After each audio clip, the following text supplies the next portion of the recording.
Hello everybody, welcome back to the Great White Sharpedo Pokemon channel. Today we have another Fire Red speedrun challenge video. This is with Magneton. Hopefully guys enjoyed this one. This is a bit of a different one. We haven't done an electric type yet, so this should be a good challenge. Hopefully you guys like the new layout. I think once this layout fills up, I'm going to be putting the times in the description for everybody. I'm doing a different layout after that. But we change our starter with Magnemite. We chose to swap with Squirtle because Venusaur would be the hardest for us to beat at the end of the game. And the early game is actually quite good. Having the steel type really gives us a lot of resistance against a lot of the early game Pokemon, especially all the bug types. As you can see here, it's quite quick to train against the Pidgeys and stuff like that. So after about an hour, we take on Brock, and it's quite a grind. We have quite a large effort against him. We have to spam a lot of Supersonics to try and save on PP, and then as you can see we have a fair bit of luck with Onix as well. It's just a massive battle, it takes ages. As you can see, I have to use a couple of potions along the way and I slowly whittle him down. That battle took 12 minutes, so that was extremely sped up for you guys because that's a very long battle that I couldn't train to level 16. It was going to take too long, so I'm glad that I ended up suffering through the battle, I suppose you could say. I suppose I could have leveled up in another 12 minutes and ended the battle a lot quicker, but we'll let bygones be bygones. After 2 hours, we take on Misty, and as you can imagine, it's not too hard at all. We completely annihilate her with our Spark, and it's really no challenge at all. We have a lot of good fun here against Misty, and there's no real dramas along the way, so that's good. And then we power our way through to the SSN. We don't really have any dramas. We only have one major hiccup really throughout this whole run, and I'll tell you about that in a second. But 2 hours and 17 minutes, and now we are on the SSN. Pretty much the same here again. We don't really muck around too much. We take on our rival as quick as we can. We also evolve into Magneton in between at level 30, which is lovely. We get the boost in defense, special attack and speed. Our attack stats a bit lackluster for later on in the game. It's quite frustrating as we get further on, but as you can see here as well, it's already a bit of a challenge with Ivysaur, and he's only at level 20 there. We don't have anything to really KO him quickly. Sonic Boom isn't exactly reliable, and as you'll see here, we get by almost the skin of our teeth from Surge. Go through the rock tunnel 3 times because we faint right at the end 3 times. It's extremely frustrating, probably costed us about an hour. It wasn't our finest effort. There was a couple of hiker trainers actually that had 3 Geodudes and a Graveler, or 2 Geodudes and a Graveler. They're all new Magnitude, which is 4 times super effective against us.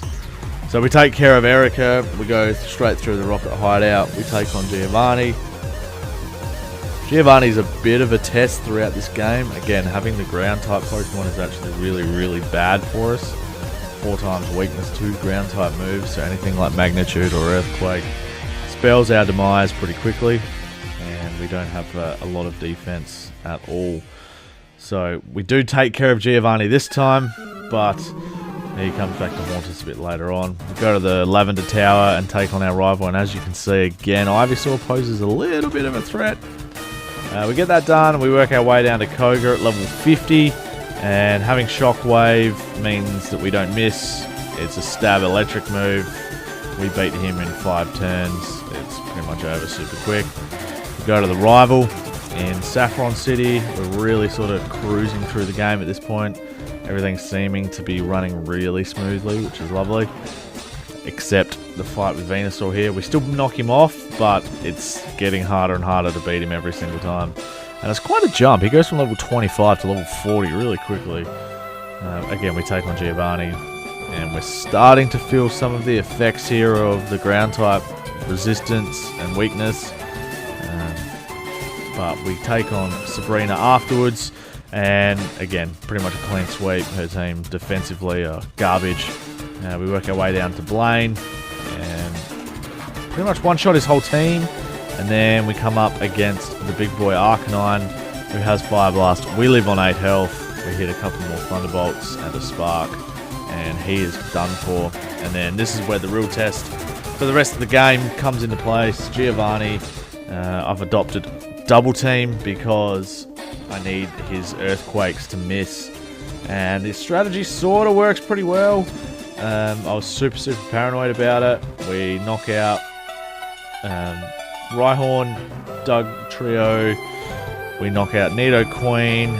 Nidoking comes up against us, and we knock him out as well. And we just need to use some Screeches on Rhyhorn here to get him down a bit more.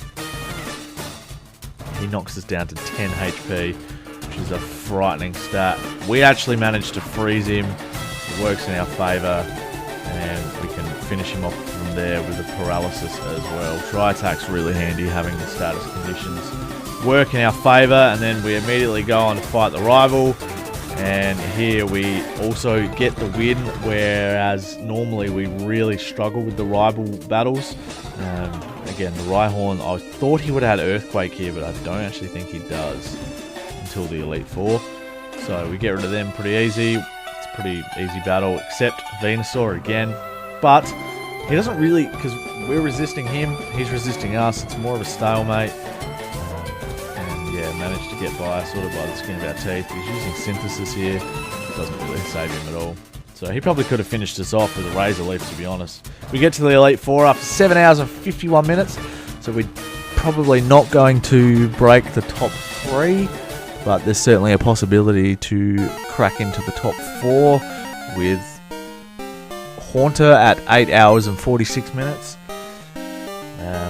Also having electric type against the water types with Lorelei is a real big asset, but we come up against Bruno and his Onix, and his Onix has Rock Tomb to slow us down and a big fat Earthquake to knock us out for good. So anytime we come up against the Earthquake, it's brutal. Rock Tomb really slows us down too, so that means any of his other Pokemon can have first dibs at trying to beat us, and we are double weak to Earthquake, and we're also weak to any fighting type moves as well, as you'll see here.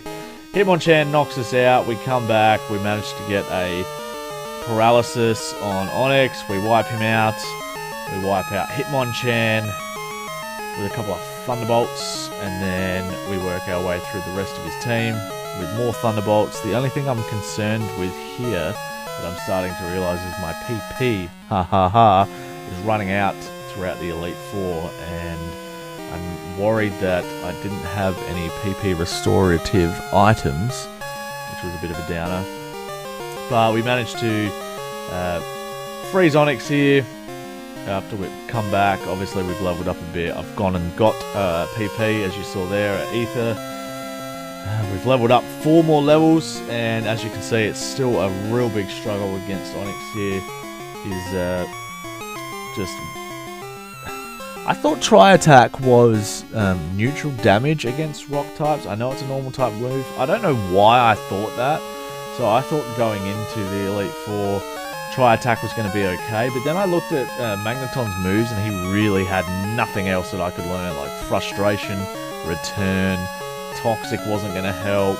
So I literally had to go with Thunderbolt, Double Team, Tri-Attack, and Screech. And it was just a horrible moveset in the end. I'm really looking forward to doing a speedrun with a Pokemon that's going to have a half decent moveset, because the last few have been really difficult to get through the Elite Four, and I was getting really frustrated, even though I've spent way less time on this one than I did the Squirtle or the Aaron run. I was just struggling just to enjoy this one as much. I feel like maybe I've probably done about 10 or 11 now, and it's just not being able to get a decent run on, especially the last 5 or 10, has been kind of quite frustrating, but hopefully the next few, and if you're listening right now, the next one we're going to be doing is a Starmie, so hopefully that one goes nice and quick. We'll be starting with Staryu, and then obviously when we get a Waterstone we'll be evolving straight away and tearing through the rest of the game hopefully. So now we're taking on Lance, as you can see, and he's not really much of a threat anyway because we resist a lot of his moves. He's weak to our electric attacks, especially with Aerodactyl and Gyarados. So we knock him out pretty simply, we heal back up, and we head into our battle with the rival. I use a full restore and my only rare candy. So we take on the rival, and this time we start off with the double team to begin the battle to try and hopefully negate Rhydon's big fat earthquake that will definitely one-hit KO us. If we're having trouble with a level 51 Onix, I feel like we're going to have trouble with a level 59 Rhydon. So we whittle his defense down and then go for the secret powers. He doesn't hit us, and it's pretty much home sailing from there. That was our main concern. It was pretty lucky that he didn't hit us. After the struggle I sort of had with Onix earlier on, I didn't like my chances, but we managed to get through pretty quickly and destroy the rest of his team. That was really the only obstacle, was the Rhydon. Arcanine as well, obviously, but our special defense was better than our defense. So we smashed through the rival, we become Hall of Famers, and let's have a look at our time limit. We finished at level 74 with Magneton after a total of 9 hours and 8 minutes. Not too bad at all, actually pretty happy with that. I was kind of hoping for a bit quicker, but if I hadn't stuffed up in the rock tunnel yet again, I think that would have helped me a bit more. So hopefully you guys enjoyed. If you did, please make sure you like and subscribe for me. Really helps support the channel, and look forward to next week when we use Starmie. Until then, guys, peace!